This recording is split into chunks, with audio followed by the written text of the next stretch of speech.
And so we will call the meeting to order, and there's nobody from the public, so we'll skip item number 2 and move to item 3. Do we have any requests for adjustments or relief from charges imposed on the district? All right, thank you very much. So consent agenda tonight is items 4 all the way through 9. Last month's minutes, financial reports, monthly investment reports, tax collectors, anything new, Jeannie?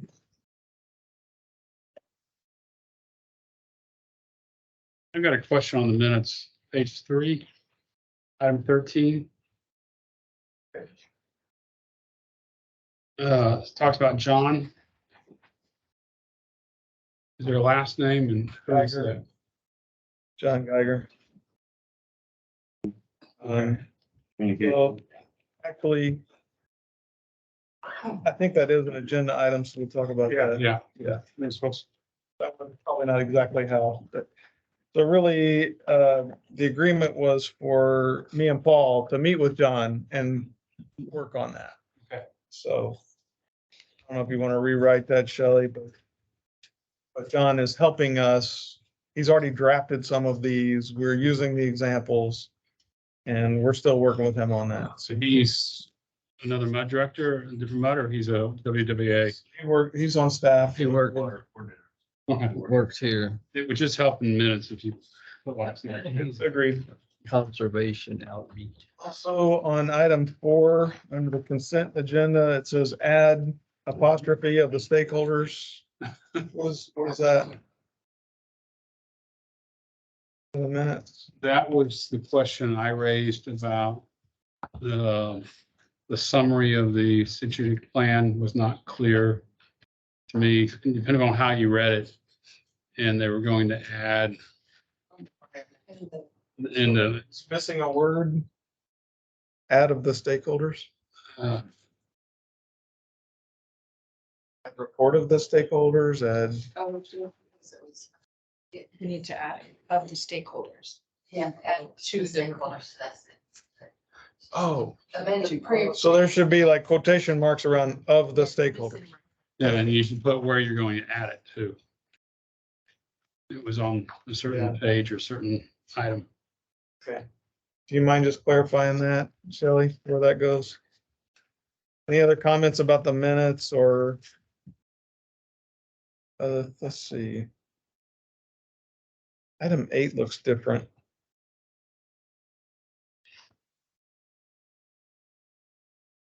Brian, do you mind just expounding a little bit on item 8 and this additional penalty on delinquent taxes? Yes, if y'all want to pull that from the consent agenda. It's the annual item that we have each year to consider the 20% additional penalty that's passed on, that is paid to the delinquent tax attorney. You can recoup that by adopting a resolution. So we have this as a resolution each year because taxes are levied and attached as liens to property each year. So you don't have an evergreen resolution. So you have 2 resolutions each year. One's for personal property and one's for real property. The personal attaches on April 1st and July attaches on July 1st. Okay. Property tax on July 1st. So can we still leave it in the consent agenda as long as nobody wants to change that? Correct.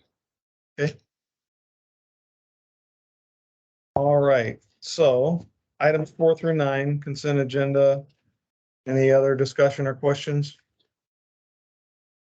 Get a motion to approve the consent agenda. Okay, thank you very much. We have a second from Stephanie. All in favor, say aye. Aye. Opposed? Motion carries. Item 10, San Jacinto River Authority report. Good afternoon. We have quite a few items. There is no update on infrastructure funding. We're still working with the consultant to find any funds for the woodlands we can. On the Bear Branch Dam, we're still waiting on the funds from the state, work for the Corps to get that project started, but we're a few years out from that. Starting the project, that is. The low flow vault lid replacement and monitoring report, you have updates in your packet. Basically, notice to proceed was issued yesterday for the low flow vault on schedule, under budget. Monitoring report, there was a fence that was cut on the Bear Branch Dam, some chalk graffiti put out there, but it was all cleaned up and fixed. On the wastewater strategic plan, no update really. Phase 2 kickoff was, or is, I think, next week at this month, so. Any questions on those items before I move into the plan presentation? So everyone who's mobilized right now at the Bear Branch, that's for the local wall. Everybody that's mobilized at the Bear Branch is for the golf tournament. They previous MUD had questioned about what all the trucks and trailers and everything was over there. Jace Houston approved using the land for the setup and mold and whatever else they have. LPGA event, that's probably.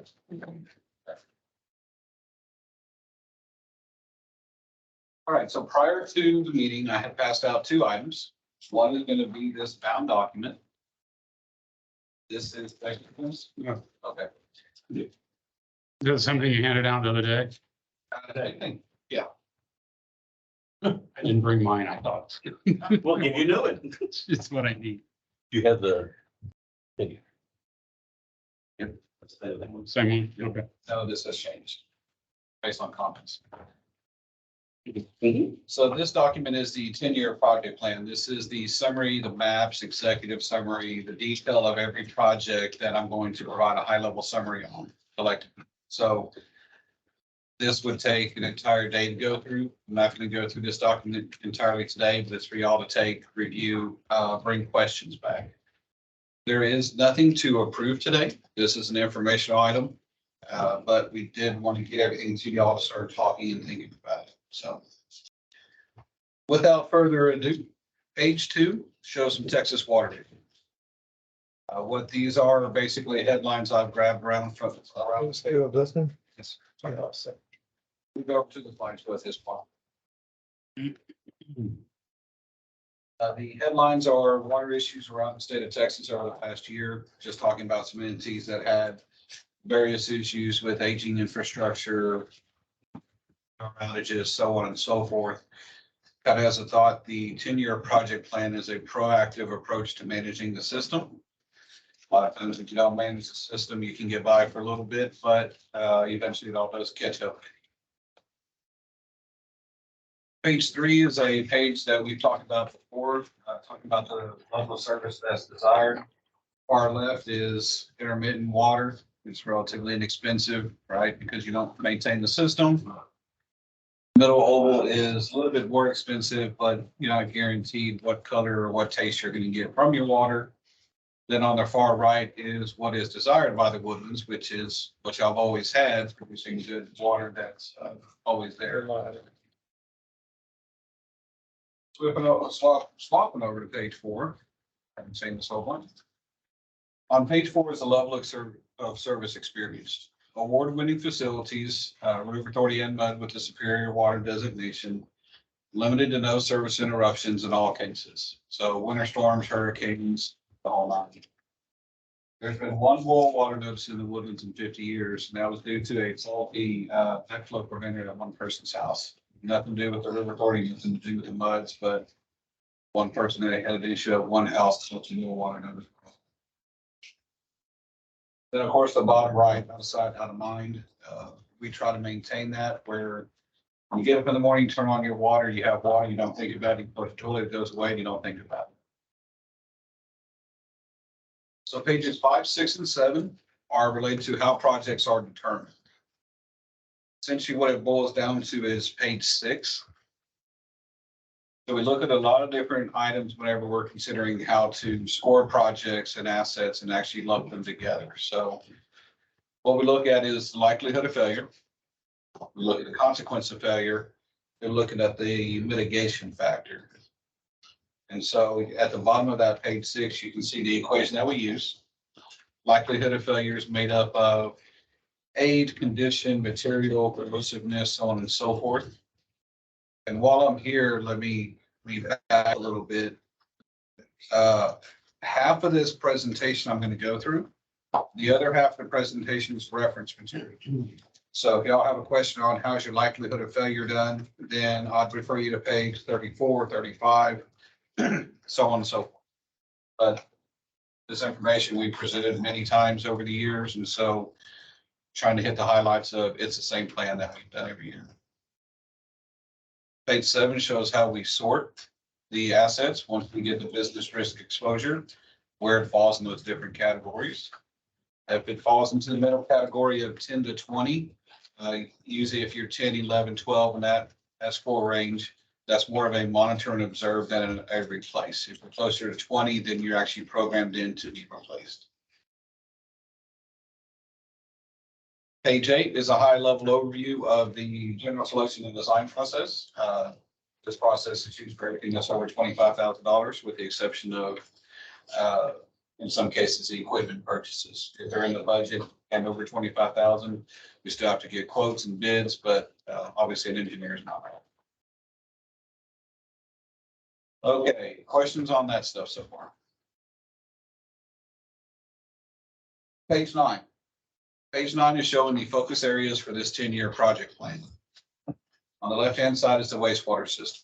The wastewater system is everything we've talked about for the past, give or take, 15 months related to the strategic plan, and it also does include the gravity mains as well. Right-hand side, the water system main focus area is going to be the asbestos cement or AC water lines that are in the system. They generally have a service life of about 50 years in this area, and the ones that were installed in the 1970s are about 48, 49 years. Same items we've talked about before. Okay, so on page 10, something new we've added this year, because we get through all this information and at the end of it, people are, okay, what do you want from me? What do you need? So we've added in these ask, if you will. The first one is to understand the funding needs for the R&R fund funded via the SRA Woodlands O&M budget annually. Basically, the R&R fund is funded from the O&M budget every year. And we want to make sure y'all understand the projects that are cash funded in the R. So that being said, page 11 is the summary of the R&R funded projects. These projects are all, with the exception of one, all these projects have less than a 30-year lifespan. Okay. EST number 6, as you can see, we already have majority of the cash on hand. So we've left it there since cash is already accumulated there. It makes sense to have the money to move it to bond fund. So What's EST? I'm sorry, water tower, elevated storage tank. It's a new facility, right? This one is. Why is it R&R? The 6 and final accounting, at the end of it, it said any funds that were left over in the future facilities gets moved over to R&R, and all new projects would be out of the R&R. And since you already have the cash, The cash is ready to go. actually, yeah, the cash is sitting in future facilities now. All we're gonna do is just move it over per the resolution. okay? And you went over all this with the finance committee, finance audit I committee, did, right? with the audit committee, and then some additional MUD directors as well. So this has all been, I think this is your second, third time hearing it. Page 12, what this is showing is a summary of the funding of the R&R. So water and wastewater cash funding is $83 million over that 10-year period. At the end of March, we have $21 million cash on hand between future facilities and R&R. That's because a lot of projects are put on hold or canceled because of the wastewater strategic plan. You take the 83 minus 21 cash on hand, means we need $62 million over the next 10 years to fund cash fund projects. Currently, there's a $6 million transfer that we do every year from the O&M to R&R. So the good news is the current funding of $6 million does appear that it will carry us the next 10 years to R. So no increase. Good. Item number 2, or I'm sorry, page 13, ask number 2. At a future board. Can we pause? Page number, so it's hard for me to, There. oh, I see. Some have, some don't. Okay. So you presented $83 million. We've got 21 in reserve. We need 62 over 10 years, which is about 6, which is what we have currently. So this is a plan that's neutral to our current budget. Right? So are we all, I mean, what we're endorsing basically is go do all the work on page 11 for the next 10 years. What will happen is every year when we present the budget, that's when it'll be approved, correct? It just seemed like a pretty quick discussion for $83 million. And I mean, this is my second time through it. And your second time also, I guess. Or, okay. Yeah, Maybe more, yeah. oh, that's right, we did, yeah. So everybody else good with the 83 million?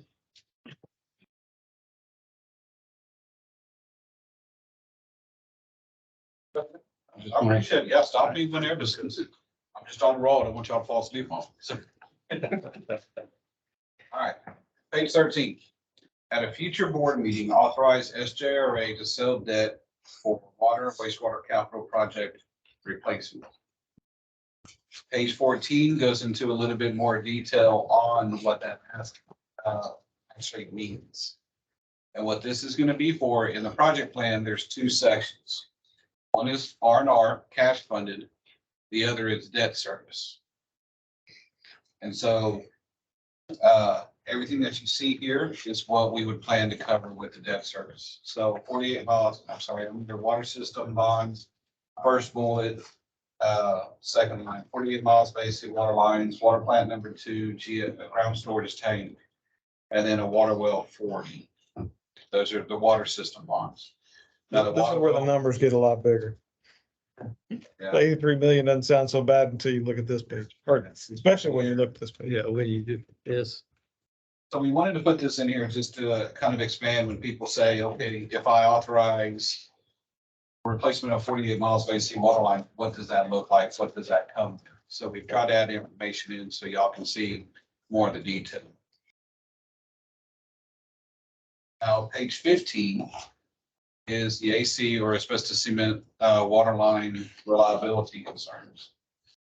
We've been talking about the AC lines, I think for at least about 3 years now, right around the time, right before COVID started. But what we've added on your right, you can see the age profile of the AC lines, starting around the mid 1970s, all the way to roughly 1985, 1986 timeframe.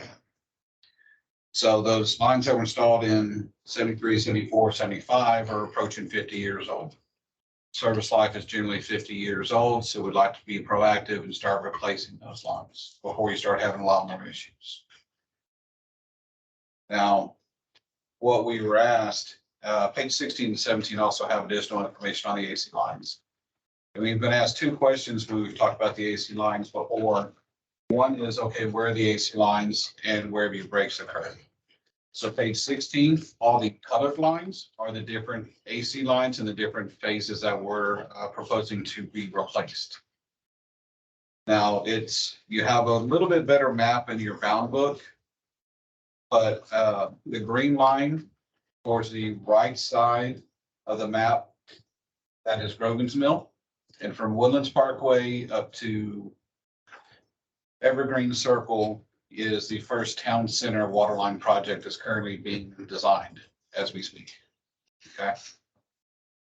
The other question that we're asked is, how many breaks have you had and are they increasing? That is on page 17. Before you go there, Yes. as you look at these different AC water lines, I'm guessing you guys know that there's some that'd be really easy to replace because they're down a right of way or something, and it's not, you have to be in anybody's neighborhood, and then there's probably some that are gonna be really messy. And so can you prioritize the easier ones to replace, or does it make sense to prioritize the easier ones that are gonna be less expensive and less disruptive to replace? We could, I mean, you can move them around right however you relatively like to, but you're going to accept some risk or, kill off some service life. We prioritize these originally off of age and if they serve critical care facilities and then what they meant to the system. So town center, as well as the line that goes south of Woodlands Parkway and Grogan's Mill, is one of the main lines between Water Plant 1 and EST 2. So you can move around, long story short. And is it, I mean, it probably makes sense that some of the more congested areas are gonna be more expensive to replace too, right? Driveways and stuff like that. Town center, the first line we replace is the hardest to replace. mean, because you're going right down Grogan's Mill, just right out here. I guess I'm just wondering if there was, it's maybe those most difficult, expensive ones are the last ones we replace. You just, assuming they're not Yeah. critical care facilities or whatever.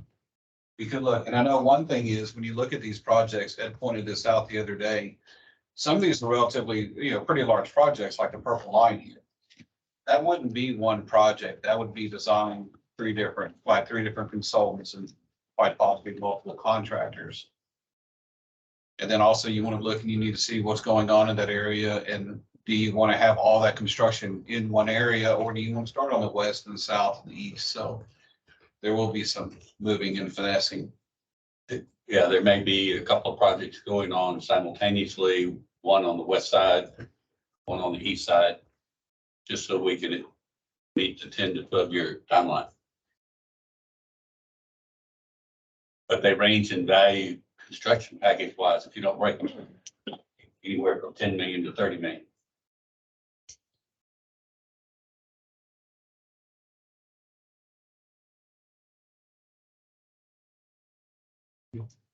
So page 18 shows the recommendations.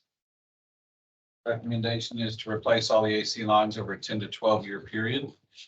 Project plan is a 10-year period, but it would actually be 12 years, maybe even 13 to actually finish construction because it takes a lot longer. So then it's.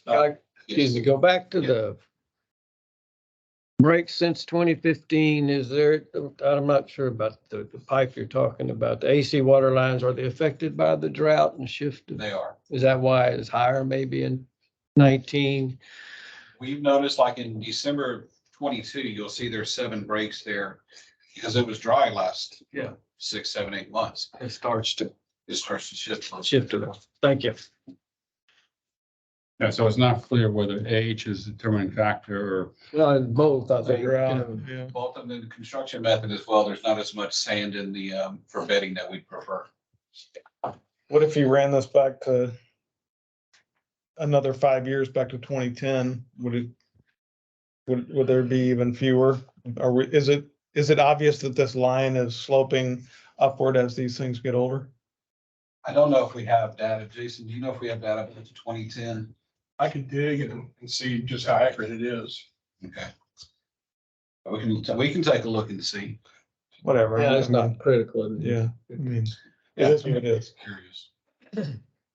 But we do know as you push it out further, so if you delay another 5, 10 years, then the brakes are going to get more and more. I think. So page 18, very last bullet, monitor Woodlands Parkway PVC line. This line was installed around 2002. It runs from Kirkendall to 2978. It is a PVC line. For a period of years, we had 3 to 4 breaks per year. Knock on wood, we have not had any breaks in the last 18 months. So what we're proposing to do is push that line instead of start designing construction now to replace it, push it out to the end of the 10-year project plan and just watch it and see what happens. Repairs are roughly $30,000, maybe $40,000 with inflation now. Replace the line somewhere between 15 and 20 million. Bad thing is when that line goes out, we do cut a lot of people out of water. Why do you think you're seeing those type of breaks in that line? Construction method and lack of bedding. There's no sand in the bottom. It looks like they pushed the pipe together with a backhoe bucket. and that was done by developers or their contractors. It'd be nice to have some of that 70+ year pipe back in 1970. It would. But I'll forget you. I'll talk about that towards the end of the presentation. So, all right, page 19 is just more of our thoughts on why now, why not wait? When you see the money, you'll be like, okay, why can't we push it off a little bit? But there is some adverse effects to pushing it off besides the snowball effect. So page 20 is the long-term project plan summary. Left-hand side is the water system, total of 230 million. Right-hand side is the waste system at 320 million. Haven't spent a lot of time talking about the wastewater system merely because it's all in the strategic plan. Did not need to recap on that, I felt. But you will see on the right-hand side, gravity main rehab. These are sewer lines that are going to be lined over the 10-year period, and they have a 50+ year lifespan. So put those over there. The water system is everything we talked about. You have the AC water lines, Woodlands Parkway line, well number 40, and the ground storage tank replacement. Now you'll see the AC water lines at 193 million, Woodlands Parkway line at 20 million with an asterisk. At this point, whenever we start talking about bonds and looking at bonds, it'll be one of the last ones we consider, but we're not going to consider it for a bond because it may not need to be replaced. Well, number 40. What we're planning for is wells, the casings and everything typically have a 50-year lifespan. We're planning for a 50-year lifespan. That means some of the earlier wells 1, 2, potentially 3, and 5 may need to be taken out of service. And so we'll replace 3 wells with 1 new well. And so it's not that we're increasing to a well 40, we're actually reducing the number of wells, just planning to put a new one in. So Chris, you're gonna be typically issuing bonds to fund this out to 30 years or more. And so when would the first 30-year bonds get issued? And then when would the last tranche of 30-year bonds get issued? Note that. Page Is there a 27. way to accelerate the presentation? We were just about. No. Yeah, page 27 is just a high-level summary of the schedule. Somewhere this calendar year, 2023, we'll be looking to bring supplemental agreements to the MUDs for the long-term debt. That long-term debt would then be potentially sold. You can see top is going to be the water system, bottom is going to be wastewater system.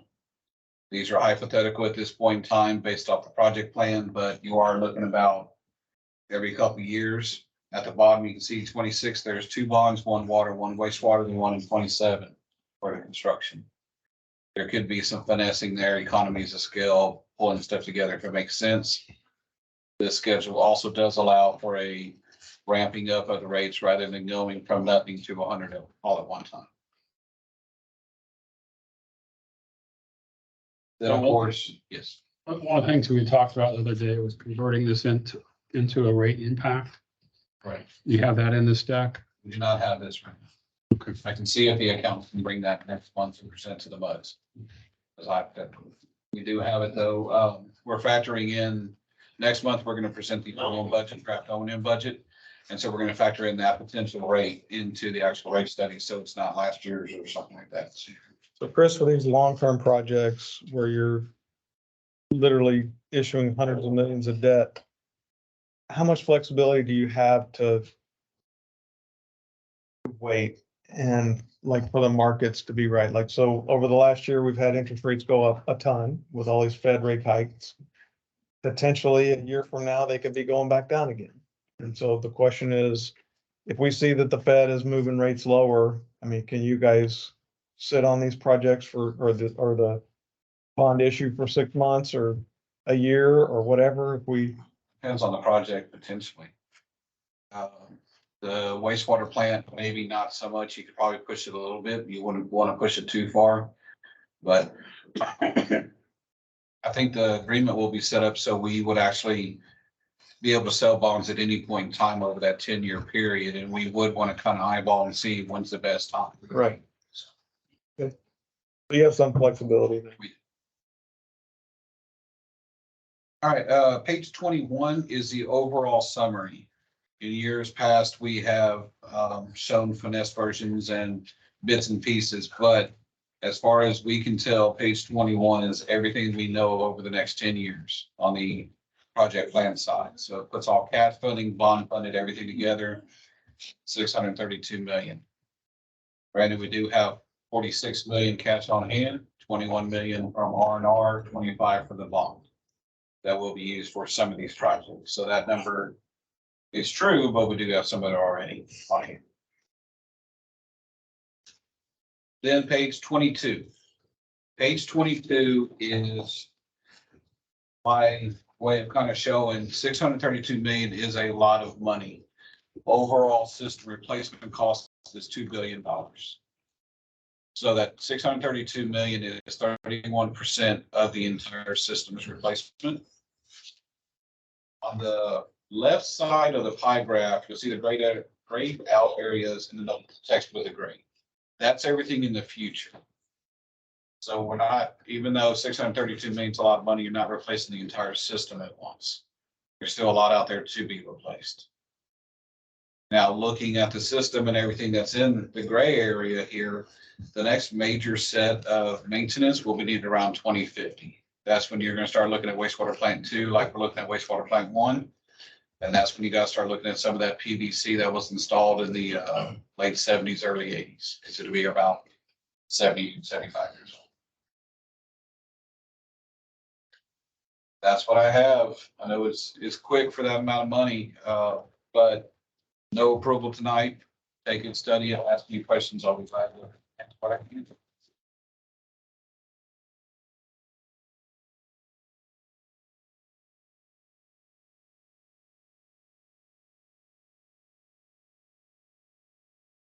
You gonna talk about the timeline, how we get from this to actual approval? So, I saw something in the deck on that, not in this deck, but in the previous. Well, it's in here too, isn't it? yeah, that's, so you have, what's in your packet is the budget schedule. So what you'll have is April, we present the project plan, May, we present the draft budget. June, we discuss any questions on the draft budget. July is when the directors vote on the vote to direct their trustee on how to vote on the budget, and then trustees vote on the budget. What we're looking at is hopefully around June, when did you say for the supplementals, May to June? May to June timeframe, the draft supplemental agreements will be brought to y'all for review, and then hopefully approved with the budget in July.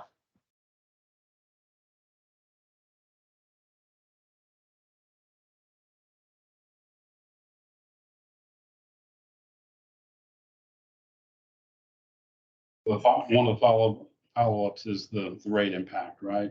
Correct.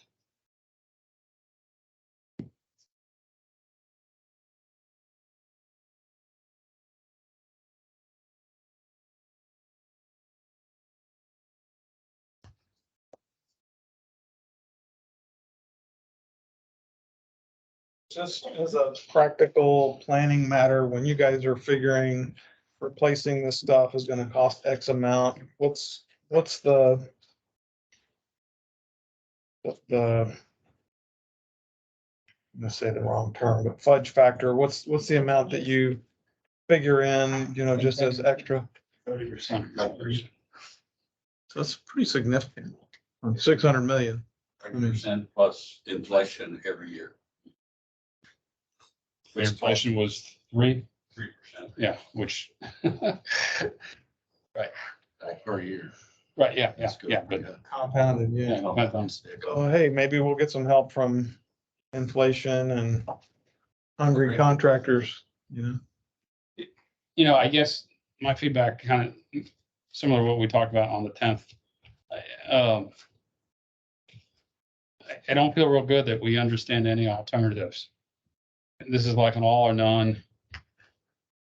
As opposed to saying, this is recommended, but here's a lower cost alternative, and what are we giving up for that lower cost alternative? And maybe you roll that into the rate discussion, but when we go back to our folks that elected us and we say, hey, we want to spend all this money, and this is what's going to do your water and sewer bill. I would say these are the alternatives, are you gonna, do you Yeah, want? but you can't just show them a picture. You got to show them, okay, instead of making a 10-year plan, I make it a 14-year plan. And is it immaterial on my rate or non-immaterial? Okay. If I'm asking people to spend $40 a month more or $100 a month more on my water and sewer rate, what are we getting for it? In a picture, would you spend $60 extra a month for that picture? I don't know. I'd like to know what facilities. I don't want a faucet that doesn't run, and I don't want yellow sandy water coming out, so. I know what you're saying. But I think it's also vitally important to whatever we decide to do, that we do it starting pretty soon. You know, it does no good to put off the bad news. And that, I'm familiar with that. You know, I mean, go ahead. Excuse me, Paul. I would like to point out that during the strategic plan, we did say what the alternatives were. So on the sewer side, the alternative is we rebuild the plant in place as is. And no delay on that. But I mean, also, as we go through stage 2, you're gonna fine tune the capacity. And Yeah. the price. Okay. And you also, I think, important that we look at, one of the alternatives is you continue to spend a whole lot of money digging holes and fixing pipe and leaving it in place. And wait till next time you can, I'm familiar with that, you know, where we just put it off and you spend more money rehabbing pipe than you do replacing. So, I mean, and some of it becomes a matter of state mandates and legality, that we, too much leaks, especially the sewer system starts to be a problem, then there's the state gonna help us. Yeah, where you have pressure issues, and then you got to do boil water. Low pressure, the minimum pressure amounts and stuff. So I think it's important. And I said, that whatever it is, I think it's important that we get pushing that out there, that this is what's happening and here's why. Not all citizens, I wish they would all understand, but what they don't understand is why you waited. And now you've given me a 30% increase in my rates instead of. So I think that's important that we look at that too. The other thing that's impossible to answer is, you know, if we do nothing, it might be okay for a while. You Mhm. know, these AC pipes have been there a long time, and some of them will probably last 60 years, but we don't know which ones. And so we're gonna have to sit here and answer, you know, to constituents. Either some people are gonna complain that their bills are higher on a monthly basis, or they're gonna go, well, crap, you know, my water line just failed again. They're digging up my neighbor's yard again. And so they're complaining about their service. I don't really know how to weigh that effectively, because it's impossible to know. And so I guess from that standpoint, I would lean toward, if they're getting old to the end of their service life, I would probably err toward replacing them, and rather than waiting too long. And one thing that would be nice on slide 17, the numbers are really helpful. This was good. This is a follow-up from last time. So I appreciate you adding this in. Got the brakes. The breaks, yeah. If you knew how old each of these lines, each of these breaks were, like, were the 9 in 2019, were they all on oldest pipe, or were they on a variety of pipes? Okay. Are we seeing an age impact, or is it just a random across the whole AC? Those numbers, are they including just service lines? I mean, Those are only transmission lines, only. these are transmission lines, not the. They're all saying just in the river lines. And not WWA lines, not the smaller lines. Yeah. Which there is quite a bit of AC too. Yeah.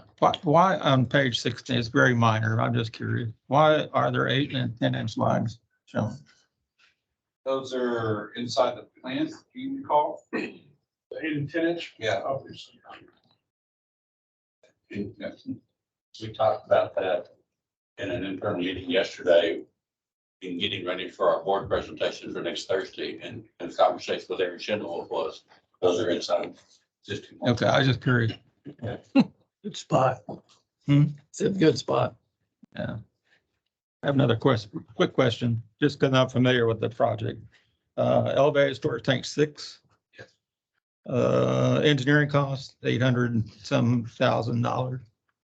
That's been designed already. And those were ordered about on board, possibly funded projects. Is that going to be, the design going to be resurrected, or as far as the engineering. So I'm gonna take a look at, see if we can resurrect and if it meets all current standards, regulations and everything else. I haven't personally seen the plan, but I don't know what. AEI, Page? Mike Mooney's old firm, Mike Benz. It's got my seal on it. Are you engineer on elevated 6? You and Mathena? Which one, 25? Let me see where that is. Yeah, we do have those plans. We are going to take a look at them to see. The good news is it's cash funded, so if we can use those plans, that cash just goes back into R&R to fund other projects already in the R. They already been approved by Water Development Board and PCQ and everybody else. What page are you on? Oh, that was a project sheet, page 17. As planning and permitting, The PER, binder. it says, updated water miles, so I figured PER's planning's already done. And then engineering design 570.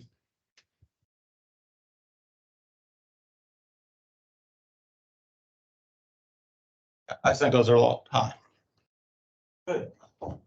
So hope it'll come in under budget.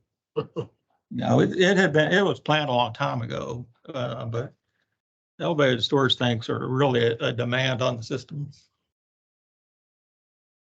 Especially if you have multiple peak days in a row and your tank doesn't fill, then it's more demand on the system.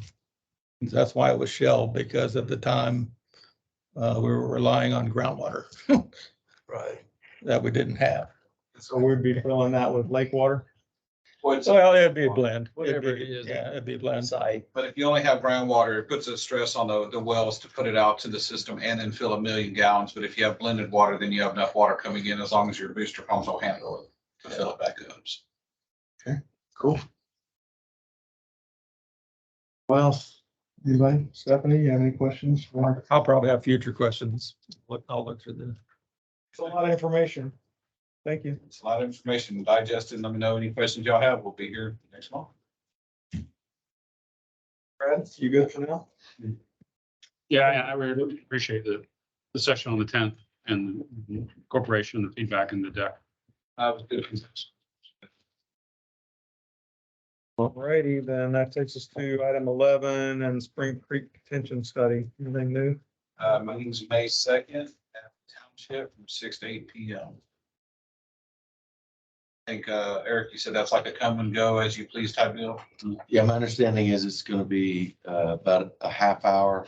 And I don't know if it's a rolling presentation or what it is, but be about a half hour, so you could, there's about 4 of them that you could hit, depending on when you show up. So you know, it's not all the way from 6 to 8 for the whole thing. Very good. Item 12, attorney's report, right? Yes, sir. Attorney's report these days is pretty much consisting of legislative sessions. So I went through a number of bills that we are tracking during the trustee meeting. So I won't kind of go through and go through those again. I would encourage you to watch that if you have interest.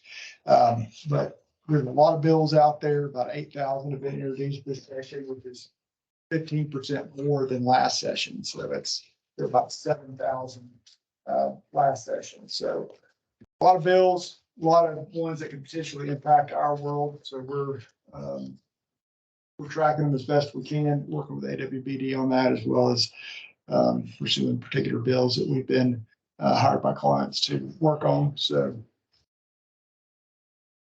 it's go time there. In the session, as y'all probably know, is the end of May. So between now and then, a lot of committee hearings are being scheduled and held. One today in natural resources that help, here's a lot of bills that are impactful on our world. It may not impact us much, but I guess Senator Perry's bill has kind of been paired up with this House, and some good news about a bunch of funding for infrastructure in certain parts of Texas, and then of course new water supplies too. So it's good news if we get that through. Aging infrastructure. Aging infrastructure. And we're also watching the tax discussion, because that could be that could that can impact our world if the House version were to Yeah. pass. I don't think it will. Just kind of reading the tea leaves right now, it seems like the Senate has a stronger hand. We're trying to do increased exemptions for school district taxes if it's from 40 to 70. And increase for seniors on school taxes.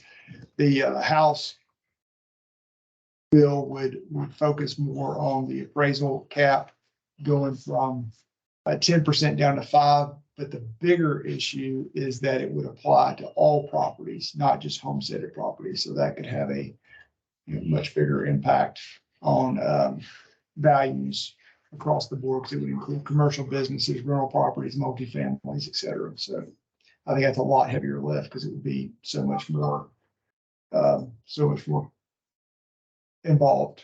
And I don't think anybody necessarily has it. I don't know if there's a real handle on the financial impact. But more to come.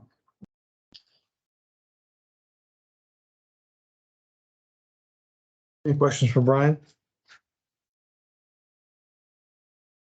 Thank you. Yep.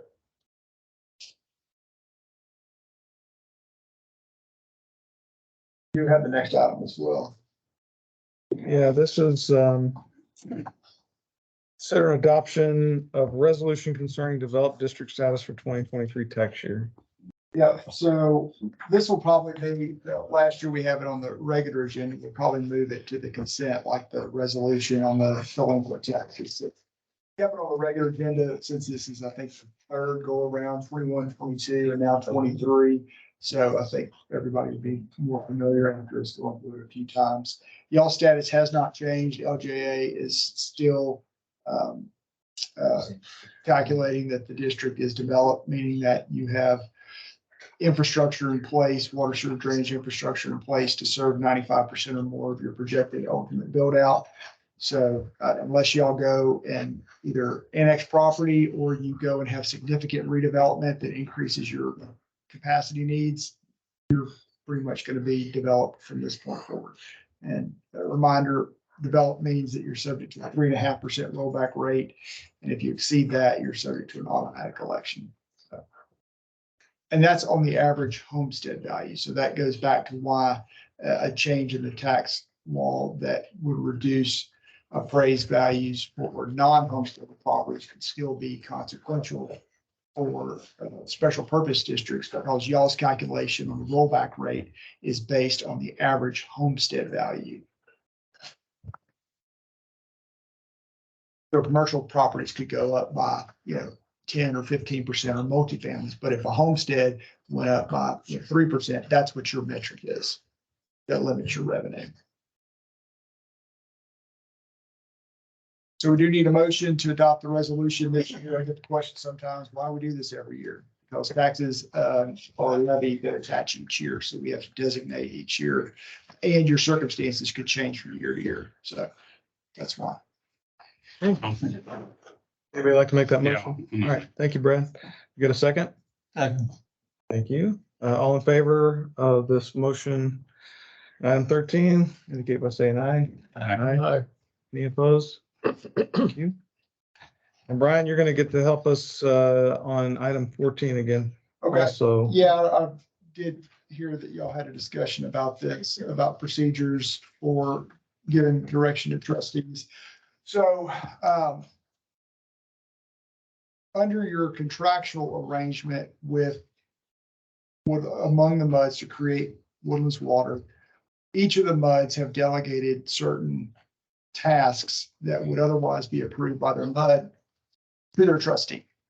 And that includes voting on the budget. And a lot goes into what the budget is, including wholesale rates, et cetera. So that's what the contract says.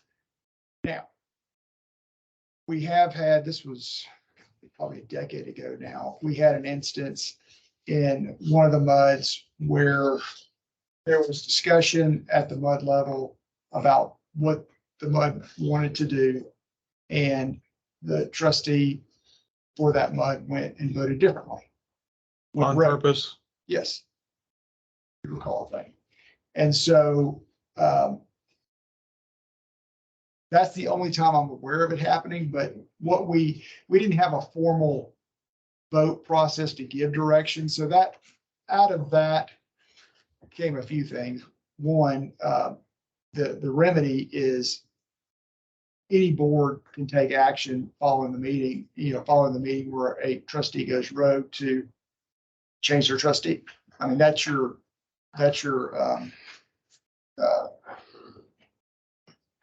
So it doesn't change that vote, but it could change future votes. correct. I mean, that's your recourse, is to change your trustee.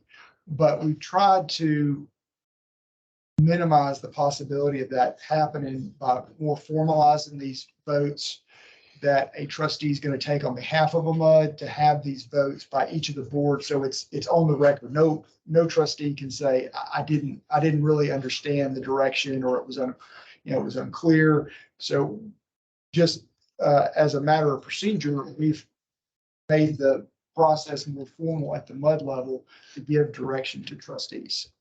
And so that's why we have these votes now at the MUD levels, and we're giving direction to trustee to do that. Technically, is it binding? No. But your recourse is that you vote the trustee. That's it.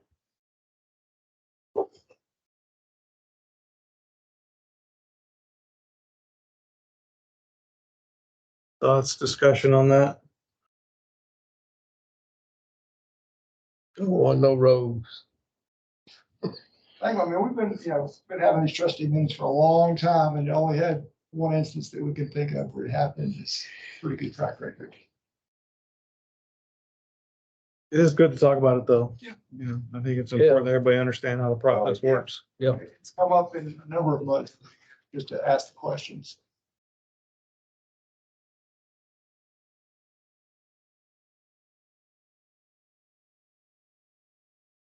So, all right, any other questions or comments on that? 14? Or, yeah, item 14. Item 15 is consider an act on district customer communication and information message. And Edith got your name on that, but I think that was really from last month and the previous agenda item that Paul and I were going to work on with John Geiger. Did you have something you wanted to say on it? Nope. Okay. I talked to him about the status. He said he was working with y'all. Yep. I think we're close to getting kind of the final draft. Well, Pretty much they're there. making progress. Yeah, that's what he said. So, John Geiger's worked with MUD 60 and with MUD 36. What I'm showing you is drafts of some of the ones, some of these were actually published, some of them are just different styles that didn't get published, but similar information. And so, 636, 60, and 67 have been emailed and sent out final. And I out. thought he said 4. And then that's 4 of them. And then 17, 39, and 46 are about to be or close. Right. And then 2 are, one is about to be. One. so we're trying not to reinvent the wheel. We're trying to use the best of the, bullet point items and different information that's already been done in these other MUD notifications. And so we sat down with John and kind of went through things that we would want to do differently. He uses a program called Canva to build this. He's gonna send me the file on a couple of these different ones, and based on our conversation, we're gonna take that Canva file and do MUD 7 draft, send that back to John so he can kind of check it and format it, and we'll show the first draft at the next meeting, ideally. Could you send us copies of the 4 that have gone out? Sure. They're public domain, right? I mean, that. And I would think this might be a good time if you know of something that you'd like to say, hey, MUD 7 trustees or board members, we're responsible for this last year, or we're working on this year. If there's something really that you'd like to highlight from, last year, or something that we're working on, happy to include that in the first draft. If you want to wait, you can see the first draft and we can potentially add, subtract, or multiply at that point. Yeah, I think the biggest future cost item is gonna be wastewater treatment plant one, right? We could highlight work Don did on the part of that steering group. For the fact that we've engaged in that.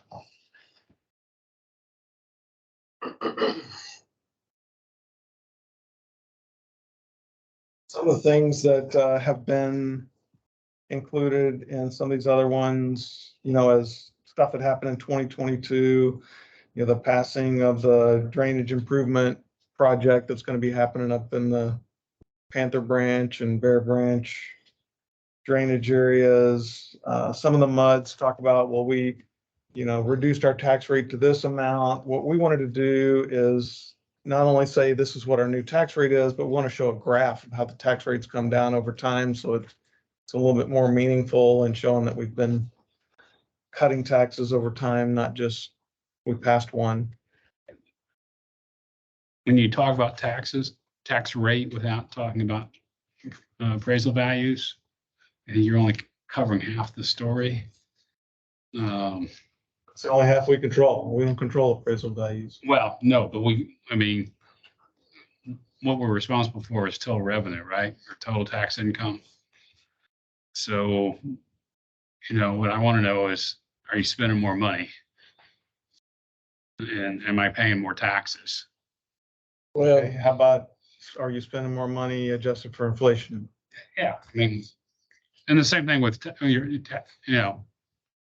if your appraisal value is only going up by inflation and your tax rate's constant, then I feel pretty good as a homeowner. My appraisal value went up 4 times inflation and my tax rate was constant. That means the MUD got a big bonus. So what I would say is, if you have a metric that you think the staff Yeah. can help us come up with, inflation adjusted spending, blah, blah, blah, per Well, fiscal that's- year. that gets to be a pretty complex chart. When you add all I the understand. factors that could make it, I think your idea was good that here's what the tax rate in this MUD was 10 years ago and here's what it is today. Mm-hmm. But you can't throw in how much money we made. Then you're gonna start asking questions about, well, why is that? Well, you got your appraisal district and they do this. So it's a good idea. I just think you'd have to help him and me understand Mm-hmm. how you're gonna portray that. Mm-hmm. Yeah. But give it some thought. Get into what home you're using is, for our purposes, for the annual notice that goes out, 'cause you have to put out the notice that says how much your tax bill is on the average homestead. So, which may not, your homestead may not be the average homestead, so people, if you get into that kind of granular, we get questions, when they see the notice, well, I don't know where you got that average homestead from. That's not my homestead. Well, Yeah. that's from the appraisal. Yeah. You must be rich. Yeah. Or the other way around. Yeah. Where my taxes are Yeah. running. Yeah, but that was mainly those kind of, because I know we would welcome more input to you about it, but I Mhm. think mainly we just talked about the number of AMI, that we're about done with that and how many we put in. And trying to make a link, because we thought it's important too, not just that we did 3,800 of them, but we also, what good they're for. Mm-hmm. To a link, some of them have a link to where you can learn how to put your direct communications and so things like that.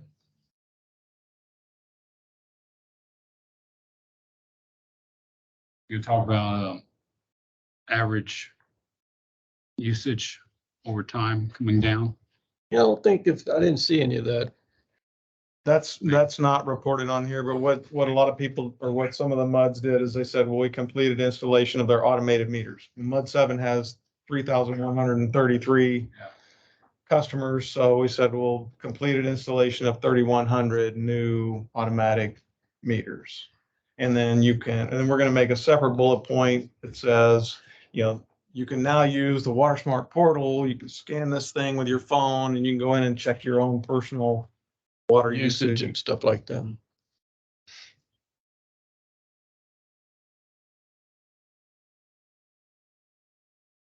But I would say if you have, Yeah, give some thought to a metric you think that the staff can help us put together a chart on. Tax rate may be the best for something, you want to keep it simple. If you think of something else, I mean, happy to consider it, for sure. All right, so that's what we're working on. And we're not gonna call it the 22 year-end report. It's gonna be the 2023 Mud 7 district report. Because we don't want to lock ourselves into, we gotta hurry and get this thing yeah, we out. get, Okay. That was item 15. So is that carry over to next month? Yes. Yeah, this is an open item. Hopefully we'll have a draft next time and then we'll either rework the draft or we'll approve it. And so, It's going in the bills and email. can do it either way or both. The email is, of course, free. You can just go with the normal emails and it's a few $100s. Whatever the other ones do. So just stick it in the bill. No, they've done, I don't know if all four of them have done mail, but I think at least half, if not all of them have done. Some of them did it on, All of them have done email, and I think almost all of them have done mail also. A separate independent mailing or, and not included he In the had, bill. in the bill. John had prices in there for what Yes, it would take yes. to print these one pagers or whatever in color, so and we've got the numbers. some of them did 2 pages. We're gonna try and get it on 1 page. We, Nice. if we can get them to read one page, we're ahead of the game. Mhm. Yeah, it was a few $100 difference between the 1 and 2 Right. pages. And I don't know that he put in there what the total mail It's out like cost. was. 1,500 or Is that what something. it was? Yes, that sounds about right. Just stick one page in every bill.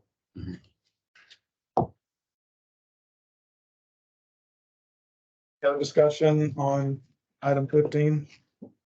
You're able to get $1,500 worth of value, sticking it in the bill. Well, you won't reach everybody with the emails. This was part of the argument yeah. for some of the muds. $1,500. Pretty much, most if not all of them. What's, and who defines value? Yeah, I don't know. Well, we're spending the money, so we better understand it, right? well, I mean, the whole point is to inform people. Right, no, I'm,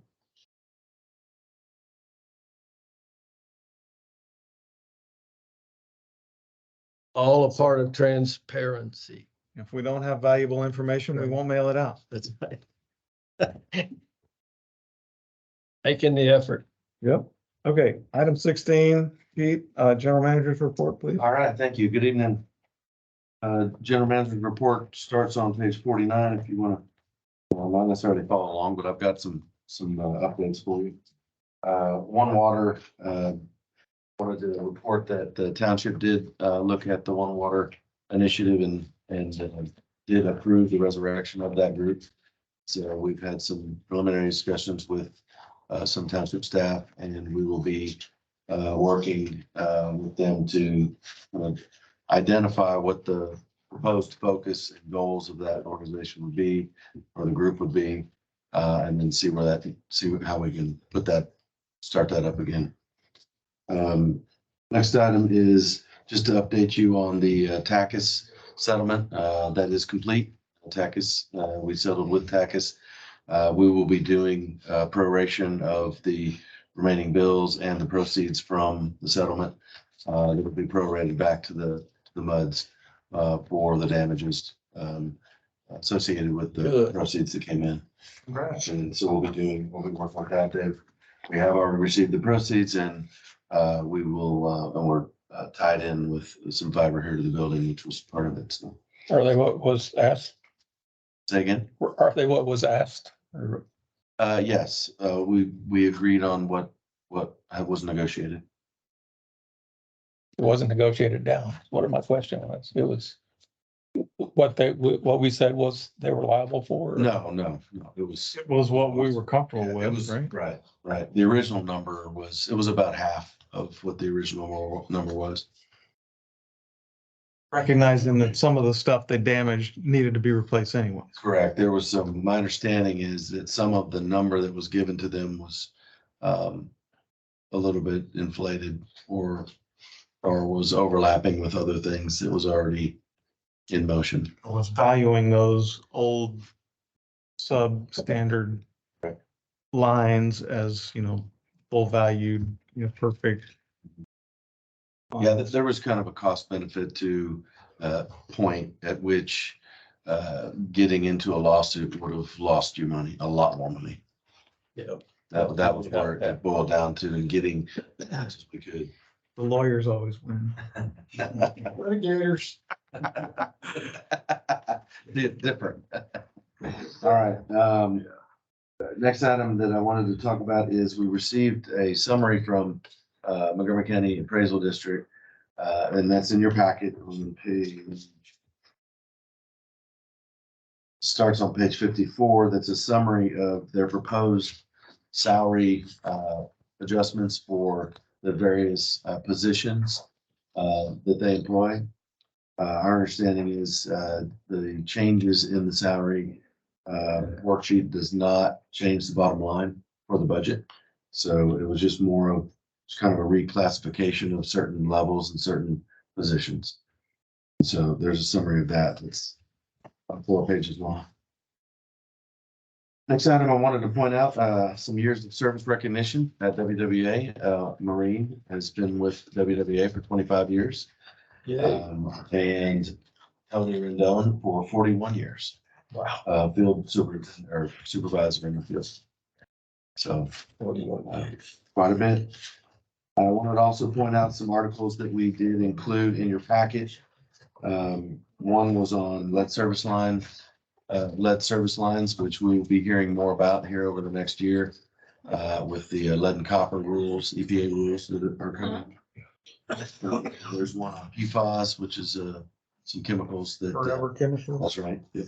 And then just some other things that John's working on as part of the strategic communication plan as he's going through the implementation of that. Want to give you a quick update on the meeting of the PEC, which is scheduled for the 26th next week.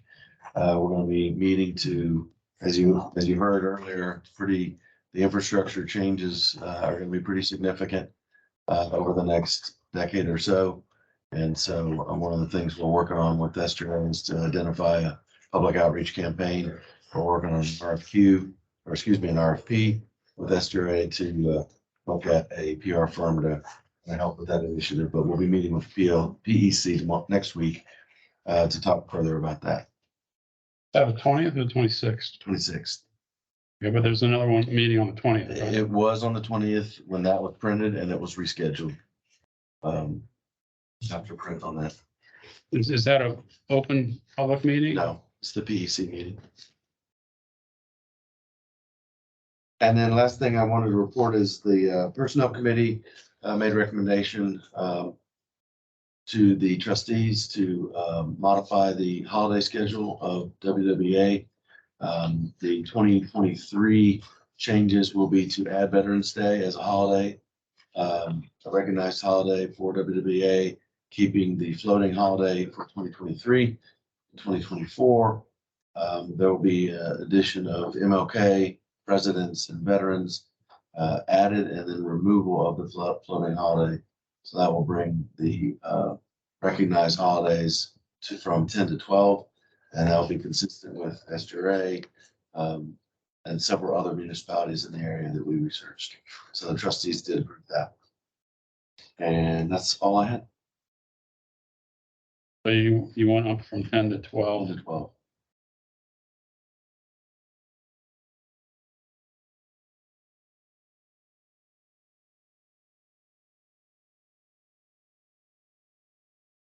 questions for our general manager? All right, so item 17, Woodlands Water Trustees Report. I would just add on to that last item. I thought Pete and Jen did a good job of putting together comparative numbers at all these different government agencies and districts in the area. And the 2 holidays that they added to the Woodlands Water Agency were days that most other agencies are closed anyways, and people didn't really have much in the way of customer service going on those days, so it's not inconveniencing our customers, to any extent, and so it made a lot of sense. Also, at our trustee meeting last week, it was brought up that in our March Woodlands Water Agency trustee meeting, the audit committee proposed that $370,000 of excess funds from the 2022 audit that weren't spent by the San Jacinto River Authority. The audit committee recommended those be rolled into the 2023 budget. And rather than have them wire the money back to Woodlands Water Agency and then us wire it back to them again. And that's been fairly standard over the years when there's been a modest amount of excess. And so anyway, somebody pointed out, hey, I'm not sure that's the way it went down. It looked to me like the money that was rolled over from 22 to 23 got spent by the SJRA for something else. And I don't know that that's what happened, but I know that San Jacinto River Authority was aware of kind of this issue coming up in this claim, and so I was going to ask Chris just to comment on. Yeah. On When that. we presented the excess funds memo, it stated in there that the 370,000 would be used to fund a generator that was already purchased, just delayed due to shipping delays. The other was going to be for the rate study and the rate model. And so that memo also said, per resolution is supposed to go into R&R, but we asked for the exception to leave it in O&M. And so that was all in the memo. Talked to the MUDs about it, talked to the audit committee about it, talked to the trustees. Once it went through and got approved, we took the same information to our board, the same memo, did a budget amendment to say, leave the funds in there, but allow for the purchase of this generator, which was in the memo, and then this rate model as well. So I'm not entirely sure where the difference came from or what the gentleman heard different, but we got a generator or a rate model with the funds. So. And was the generator already something that was budgeted and approved? So it's not like they went and bought something extra. Yeah, the generator was actually scheduled in the FY22 budget, which is one of the reasons we had to do a budget amendment, because it was supposed to already be here, shipping delays plus 20 weeks, got here January, I think. So it was going to be bought out of the FY23 budget. We just asked for the funds to pay. So yeah, everything in the memo. And that memo was provided in the March packets. And I found it, I pulled it after that was noted in the trustee meeting, handed it to the trustee, and then also planned to bring the copy to the next trustee meeting. I think Just that for would be great. clarification. I think it should be spelled out very clearly so nobody's confused or whatever about how that works. You guys don't have a practice of accruing funds for things that are approved one year and then not delivered till the next year? We don't accrue over fiscal years. That I know of. No, that's what I'm saying. I don't think we do. I know we don't. We don't encumber funding. Encumber funds.